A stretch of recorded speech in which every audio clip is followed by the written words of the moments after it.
What's up, everybody, and welcome back to another video. What an absolutely another insane week in the Premier League. I literally got the same amount right and wrong as I did last week, so we are making no progress on these predictions records. But with that being said, let's go ahead and jump right into the first game. First game was Chelsea versus Crystal Palace. Obviously, we picked Chelsea to win this one, and they won 4-0 comfortably, right? Chelsea's looking a lot better.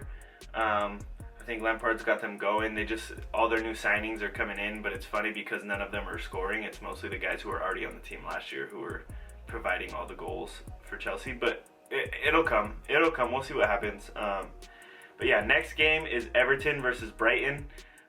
In my opinion, right now Everton is the best team in the league. Just the way that they're playing.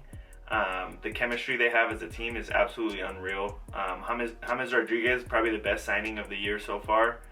I would say out of any league, just because of what he's brought to Everton and it's just a newness that they haven't had in their team before. He's so creative, he's so smart.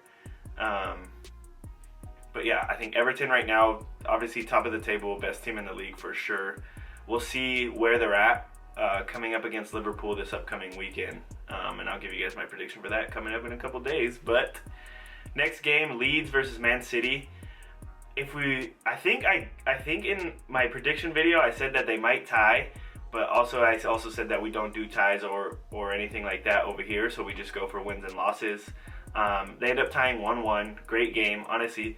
If you watch the game, you know that it probably shouldn't have ended 1-1. It should have ended maybe 6-6. The way it was so back and forth, flying up and down the field, absolutely insane.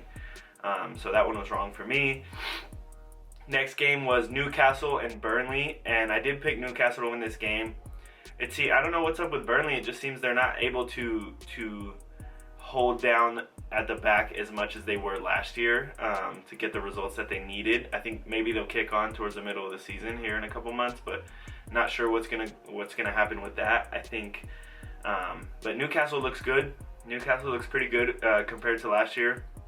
They're winning games, so that's all they need, right? Next game, which was the first shock of the weekend for sure, West Ham versus Leicester. I picked Leicester to win. West Ham wins again 3-0. They have 7 goals for and 0 against in their last 2 Premier League games, which is pretty crazy because honestly, I didn't believe in West Ham. I didn't think they could do it. I thought Leicester was a far better team, and obviously I was proved wrong in this situation. Next game that we are getting into is Southampton versus West Brom, and I got this one correct. I chose Southampton to win.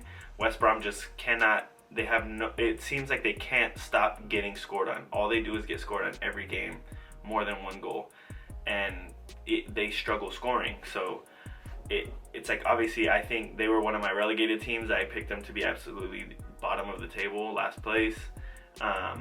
So I don't see them getting any better throughout the season. Maybe, but we'll see. Next game, Wolves versus Fulham. A tight one, only 1-0, but I did pick Wolves to win this game. Fulham was also one of my other relegated teams. Just don't seem like they're good enough to stay up this year after a long stint in the Championship. But you never know, right? You never know. Things happen, especially this season in the Premier League, the way things have been going. You just never know what's going to happen week to week. Next game, Arsenal versus Sheffield United. Another one that was correct for me. 2-1 Arsenal. Good little game. Sheffield is a good team. But Arsenal just come away with the win, I think. And they signed Thomas Partey from Atletico Madrid, which is huge for them. I think he's a really good player, and I think he fits into our Arteta system pretty well. I think he's actually gonna be a very good player for Arsenal this season. And who knows where they're gonna finish. Coming up to the second to last game, the game that absolutely broke my heart. It's hard to put my feelings into words when it comes to this situation. We go out, we signed Alex Diaz, Edson Cavani, we signed a couple young talents. One of them's not coming in until January, but it seems as if we didn't take care of the areas we needed to take care of.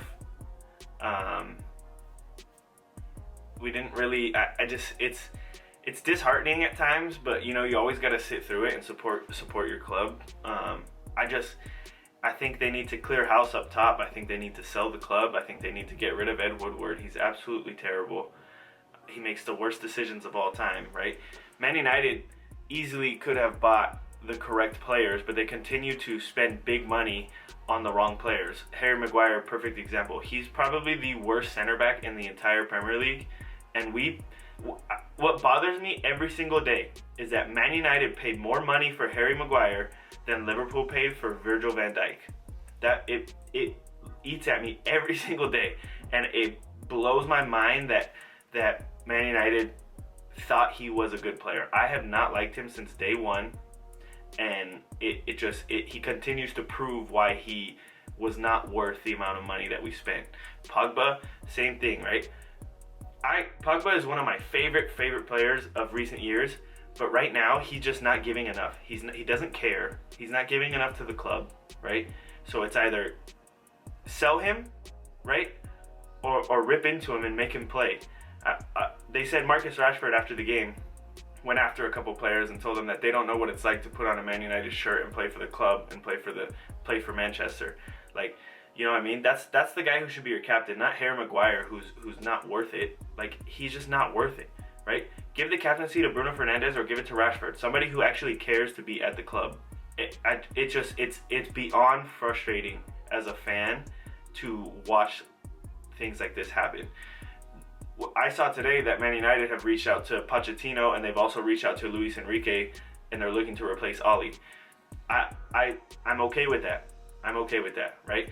Oli was perfect to bring back the Man United culture. He's an ex-player. Bring back the culture that Jose Mourinho ruined for us, right? But now he's not a top-class manager. Get him out. Get him out and bring someone that's going to win us games. That's all I'm asking as a fan, right? I mean, moving on to the next game now, right?